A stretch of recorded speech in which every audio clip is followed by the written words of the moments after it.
Good afternoon mga ka-farmers, ka-growers bit 1000 plus. Ayan, nandito tayo sa Kalsada, Mabini, Pangasinan. Nakikita nyo yan. Mayroon silang patubig dito. So ito ay second crop. Nandito tayo. Napakaluwang ng kanilang taniman dito. Nasa 250 hectares. Yan, dito lang sa barangay na ito. Yan. So saganang-sagana sila sa tubig dito. So nag-uumpisa na sila na magtanim ng kanilang pagay. Nandito si Sir, interview natin ano. Sir, kumusta naman yung ano natin dito, Sir, nung main crop? Ilan po yung naani nyo doon sa pagay nyo po? Okay lang ba ang naani natin? 16 kaban doon sa 2,000.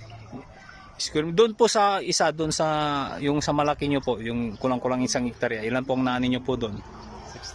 60 lang So yun po ano, ganyan po yung kababa ng kanilang naani. Samantalang yung mga natulungan natin ng Growers Beat 1000 plus, ayan, yung 6,000 square meter, yung main crop naka 100 kaban. Yung 7,500 main crop naka 130 kaban. So nandito tayo ngayon sa Kalsada, Barangay Kalsada ng Mabini upang iabot din natin yung tulong sa kanila.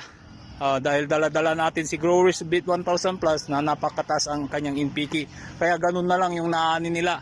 Diyan sa Nueva Ecija, yung 1.5 na hektarya naka 253 kaban. Na ang bigat niya yan 61 hanggang 68 po. Wala pong bumaba sa 50 kilos po. So nandito tayo ngayon para tulungan sila dito sa Mabini. Ito yung magiging model farm natin dito sa District 1 ng Pangasinan.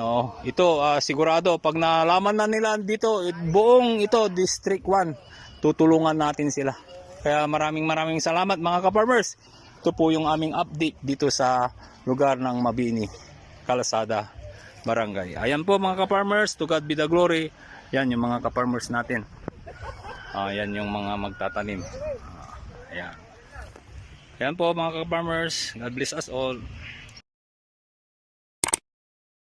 God bless the farmers of this land.